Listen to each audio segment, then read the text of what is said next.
Good evening. Thank you, Gillian and Verner, and I have to say I'm very honored and happy to have received this prize and to be here with you today.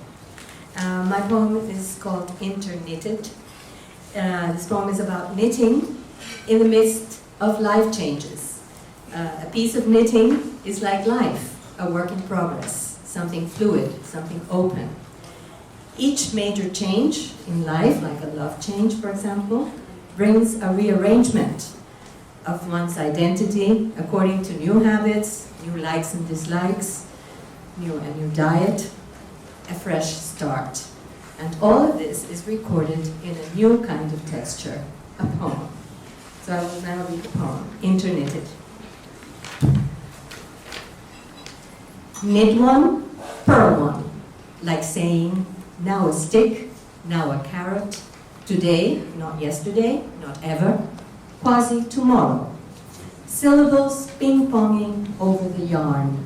Still life, oranges, come autumn, like saying, checkmate, round off, cross-stitch. 2. Rewind station, major shift of scenery, trade needle for crocodile, or gazelle skewer, wool for Egyptian cotton, finely spun, flight, tedium.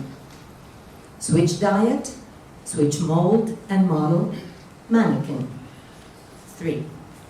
The parts get tangled, the plot thickens, reknit edges, getaways, vindaloos, the same wool, yes, practice seat stitch, braiding, Kama Sutra, pour vodka in mango lassi, cast off, front left, slip right. 4. During the halftime, a denouement creeps in. Cold shower, cafe express, intertwined with hot concocted delicacies. Curcuma, yogurt, legumes, finest Dutch skeins, ice cold beer, lust, knots and cuffs still to be done and undone. My doing. Thank you. Hello everybody, it's a pleasure to be here. This poem was actually written many years ago when I was in the Philippines, and it had stayed in my drawer for all this time. It was written after visiting the Taban caves on the Palawan Island, which is one of the cradles of civilization in Southeast Asia. It is called Through the Eye of a Robinson's Needle, and it starts with a quote from a man who spent 500 days on a solitary island. He says, I came here solitary, I leave amused. Noon and its heat. You can't put it in a can, can't wrap the scent of flowers in tinfoil or paper. Waves crushing on the precipice cannot be lifted onto a dugout on blue water. 7,000 silhouettes inside a single island, the white ash of sand, and songs oozing from the heights of eucalypti, just like honey. Voices richer than they themselves would dare to believe. A single resting place and 7,000 ways of knowing. Lands golden, green and purple, blue, uninhabited, but brimming with life. Crabs lurking in the shallows, time crawling back into its motley shell. A world that's been forgotten and then redreamt of. A Robinson, the only man still there to know. Soul's horizons never reach their conclusion. Explorers of spirit never find their final rest. Thank you. Good evening. Unfortunately, I was away in America and unable to attend the Proverse autumn reception when Through American Eyes, the journal of George Washington Farley Hurd, was launched. So I am most grateful to Gillian for giving me this opportunity to say a few words. My interest in the Hurds derives from the fact that my maternal grandmother was a Hurd, and from time to time mention was made in the family of their background.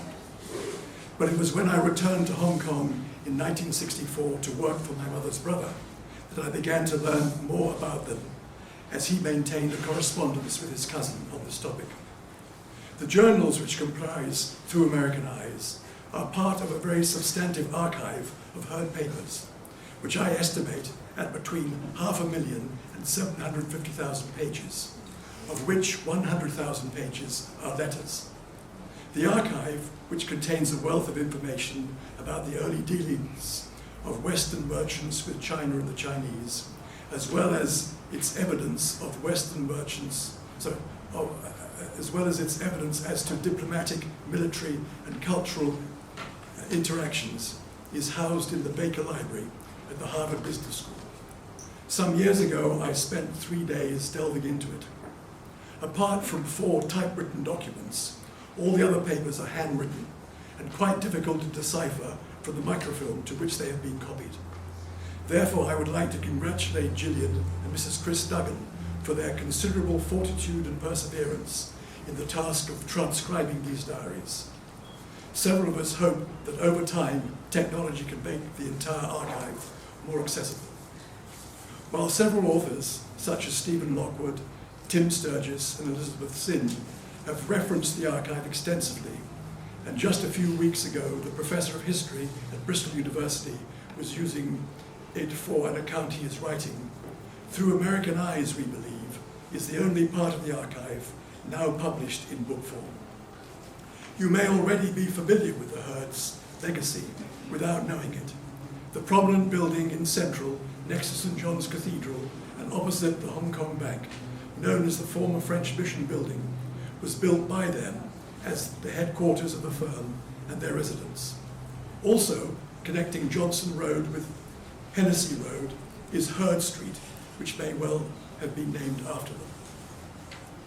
This evening, I would like to provide some context to the author of the journals published as Through American Eyes, George Hurd, the youngest of the 4 nephews of Augustine Hurd, founder of Augustine Hurd and Company. The Hurds were a remarkable family.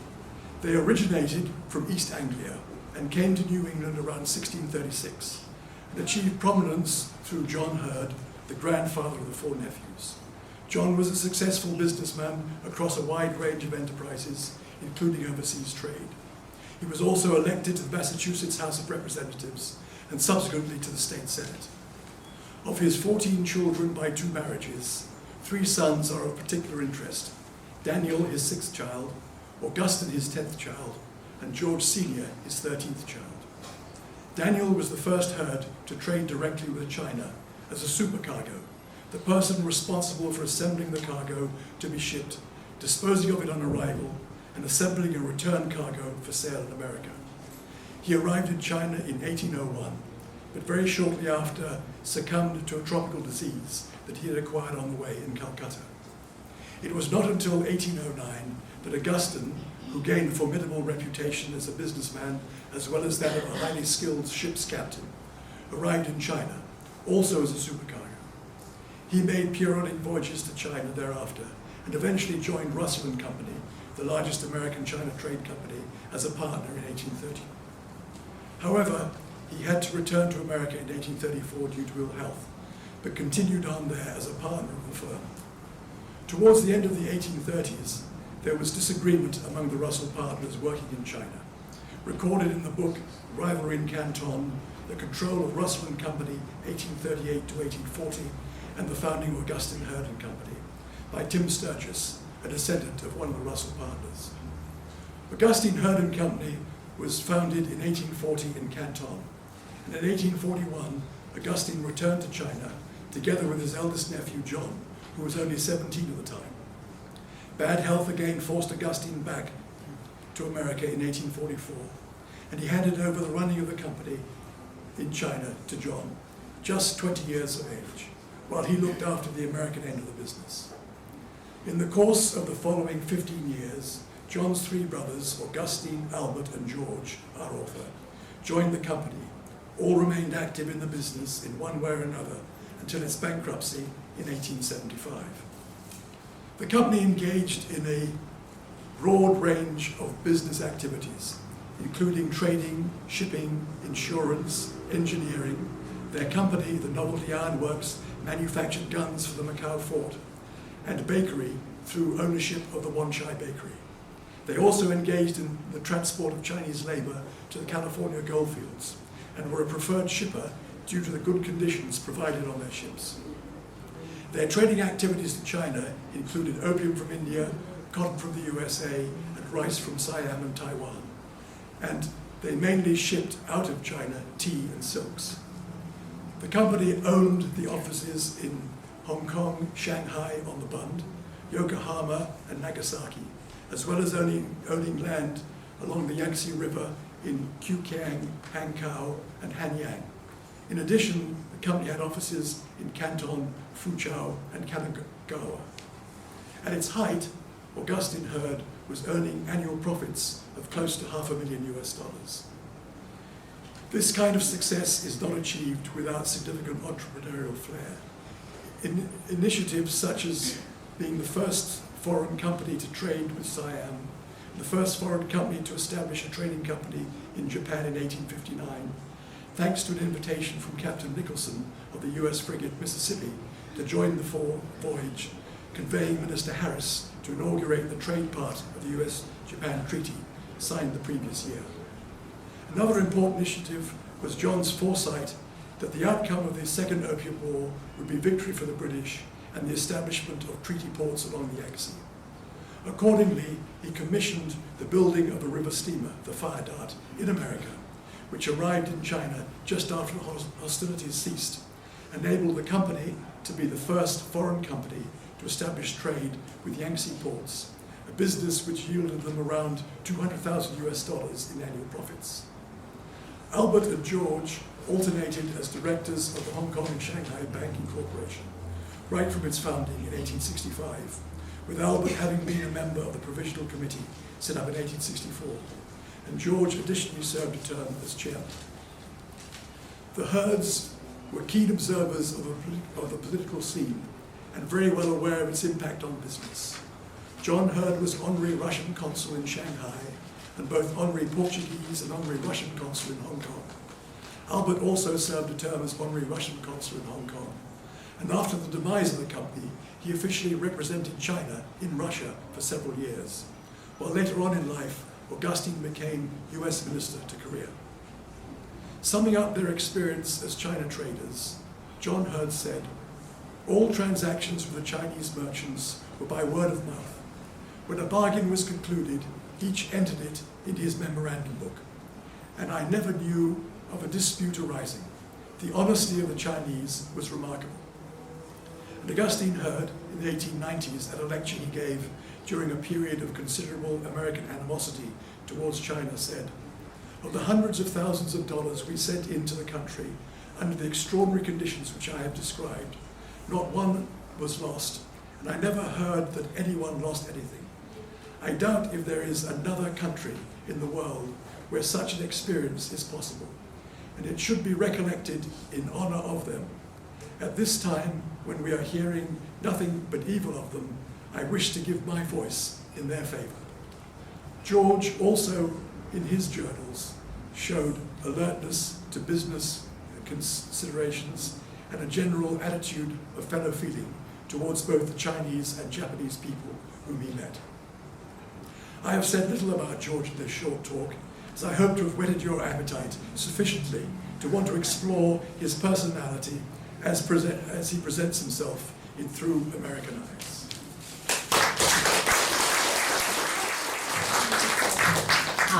The title of the poem is The Queer Eye. You are still asleep, floating in my room in search of fertile soil, and I was unaware that many years later I would have to come back to you when my eye popped out of its socket. In the blink of that eye, you had changed, transformed, grown up, a foreigner in her own land, who spoke an incomprehensible language or none at all. Was I trying too hard to look beyond, penetrate the unknown realm of a fledgling mind, see through the door of your inaccessible space, desiring you to grow without so much pain, to flourish, bloom, without severing your roots? The queer I did not see, could not see, despite the efforts, the squinting and the straining. The eyelid, exhausted, started swelling, and I often woke up at night with my cheek wet, of tears unknown. Other times I had double vision, and it was the two of you, the one I knew well and the one I did not. Finally, the bulging eyes strayed, pulled up the lid and exposed the bulb, like an actor naked on stage, who never went back to his old home. Still now, as it painfully focuses on things past, it yearns to catch sight of a young girl in her mother's arms, whose dark and piercing gaze relaxes to the melodious sound of a familiar voice. Thank you. Dear son, you mourn for your broken heart caused by uncountable attacks blown, stripping all the leaves, disenchanting your desired dream. You go forth, licking well in the wind, silently bold your wings, so to end the distraught terminal feast. Can you tell how your wound will be healed? Mother, give me a hint, as I'm lost in what I can give. We plant you between the trees, we build you a ranch cabin. Tightly hold your hands, let not you globe in the bleakness. I do everything for you in a sense. And you, please, believe you dream. Keep intact the spirit. Stretch out your arms, embrace the breeze. The dark is gone, listen ensue. This is the real, with the outer eternity as no consistency for you. Thank you. My poem, Spirit of the Horse, is dedicated to my son Alrik, who was born on the 9th of January 2015, the year of the horse in the Chinese zodiac. From the source, your brilliant spirit descended into dark water. There you took shape with your own unique life force, a delicate seahorse with your tail anchored to me, sensitive and responsive, patient, content, and carefree. From the dark water, your new ground, you ascended into the stark light. Walk, trot, canter, and gallop with boisterous sound, a noble steed embarking on its own journey, a fresh start, untainted and enthusiastic, impatient, strong, spirited heart. You want to roam free and conquer your next terrain. Speed towards your brilliant future with clear vision and focus towards a greener, endless plain. A wise unicorn seeking the gateway to a higher sphere of unity, insight, and divine consciousness. A virtuous seeker of merit and harmony. In the end, you'll depart and reach your Elysian field.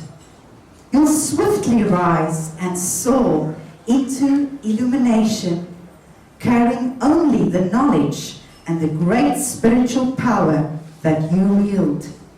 A heavenly Pegasus that drew forth inspiration, creativity, and ecstasy. Friend of the muses, an immortal soul, beautiful spirit, fly free. Flowers her, seasoned with salt, he's quietly amused. Giant cement hands prop up her osteoporotic plight, but they can't withstand her gradual crumbling, sinking out of sight. He says, "Surrender to me, can't you see? I won't let you stand taller than me." He need not persist. Faithful as always, she can't resist. She says, "I choose not liberty, but thee." She has no choice. She has no voice. He doesn't want her on top of him. He's dragging her down slowly into his lagoon. He wants her beneath him, to be submerged very soon. Venice, bride of the sea, abused wife of the sea, soon to be a drowned bride city under the sea. Thanks for the opportunity. Thanks, Verner. Thanks, Gillian. Now, this poem came to me that particular day when I was late for work. I was particularly upset because I have to explain to my boss. When I'm upset, I write a poem. So. The morning call failed again for the third time this term. The room overcolored as the final ring came through. I dived to the door with my chest barely clad. A double-sided jacket wrapped all the loose buttons as I almost ejected my car from the second level. Traffic lights brutally turned my song into frantic horns. I hit 120 on the highway to limit the time by which I arrived late to 1:17 seconds. I did blame the traffic for the ill-timed temperature, my death. But they should have been there, receiving the morning like they used to, piercing into my reincarnation those programmed directives and murmurs from their joints, coughs. Since when should I have realized the cart had ceased running on the snow? The tracks filled and the gallops grew distant. My room had wordlessly crept into its last season. This morning, the laughter dragged me to the windows. My boy easily mocked the backyard of snow, stretching on the lawn chair shirtless. His wool hat and old jeans emphasized the sunlight on his hairless skin, the late tune from the alarm. I coiled back into the landscape of bedding, checked with the frame-filtered February ray, the toilet flushes, those knocks. Someone complained about bird droppings. Officers came with a giraffe to punish the tree. The chicks rained like fried liquors. Eggs became vinegard. Problem solved. Some men stopped by, whispered in each other's ears, and added to their travel journey. Among vegetarian tiger, talking penguin, masquerade of trees. Before they moved on, they laid a few rusty leaves to rot with the sea. Farewell D. A restless night, memories of 4,000 days. You were absent in my dreams. 2 lines from your email address. I typed my words, only to erase them afterwards. The Christmas cruise I did not join. Sails to the summer we never met. Maple leaves around my feet. You always reminded me how special I am. Across the other side of the ocean, from the land with a sexy name. Now it is my turn to keep thoughts of you when I look at stars in heaven. I wrote this poem on board an airplane from Guangzhou to Urumqi, which is in Xinjiang, the northwest of China.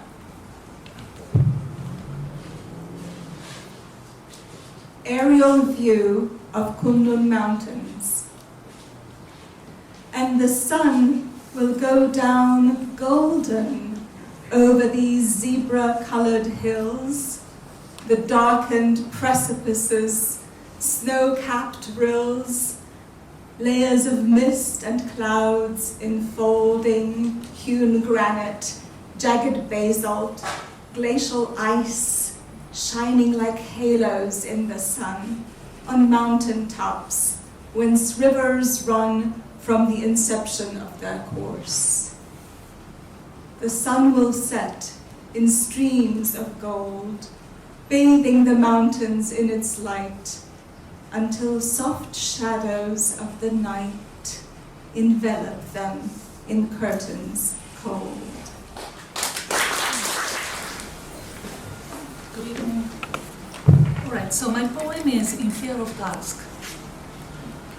This is the hour that judges you, that makes you fear looking at your own self in a mirror. The dust and dirt of the day cover your face, your body, in sticky layers. And yet the heart beats on. The day is vanishing over the skyscraper tops. Street lights are being lit. Even offices seem to glow in the impending dusk. Red, green, red, green, red, green, the raging traffic is controlled. On your pocket mirror, your dreamy face covets colorful butterflies embroidered on clothes behind the shop window. They even seem to hover, taking your thoughts over the flaming clouds where Cupid is dozing off, an uncast arrow loose on his lap. The heart expands in total readiness to receive it. Pinging devices show messages from work, advertisements, more work. Darkness after dusk is only for the distant horizon, where layers of dust and dirt matter no more. Thank you. I'm trying to shorten myself, but I've never been successful. Satan's taxing times. 'Tis time we should all understand that behind every evil there is the dark, sinister hand of Satan, the eternal devil. When Satan sees the population on earth having lots of fun with food, wine, and copulation, he fears hell will come undone. So he contacts his covert agents and expands on his inner frustration with directives to prime ministers and presidents to escalate the rate of taxation. For he knows when taxes rise, people feel depressed and unwell and are lured by the tempting prize of the tax-free pleasures of hell. So no matter what games you play, whether baseball, football or hockey, unless you go to hell for the day, Satan's hand will be picking your pocket. Thank you, Verner. Thank you, Gillian, for having me. Life experiences tell me that the secret of happiness lies in gratitude. My poem, Gratitude. Let's be the first to say hello, whoever we are, wherever we go. A simple phrase like, I thank you, will show goodwill in what we do. And often it's our silly smile that makes our chores seem worthwhile. Gratitude expressed in any form carries us through life's rain and storm. We might be angry in different ways, but think good thoughts. Anger fades. Our happiness is just a bore without gratitude at its core. To be grateful from the heart will let happiness play its part. I'm 80 years old. This is my life's experience. Thank you. Thank you very much, Libby. Thank you very much, everybody. I think that was a great privilege to hear in such a short space of time the thoughts and significant experiences and emotions of so many people. So thank you all very much for your readings. Thank you so much. Well, I'm sure you will agree that this has been a most interesting program. Thank you to everyone who spoke this evening. It's amazing how much we've got through in a very short time. Perhaps we should start again. I would very much like to thank, before we draw this to a close, the 4 volunteers at our reception desk and the book table, Miss Benny Tam and Miss Sybil Wong.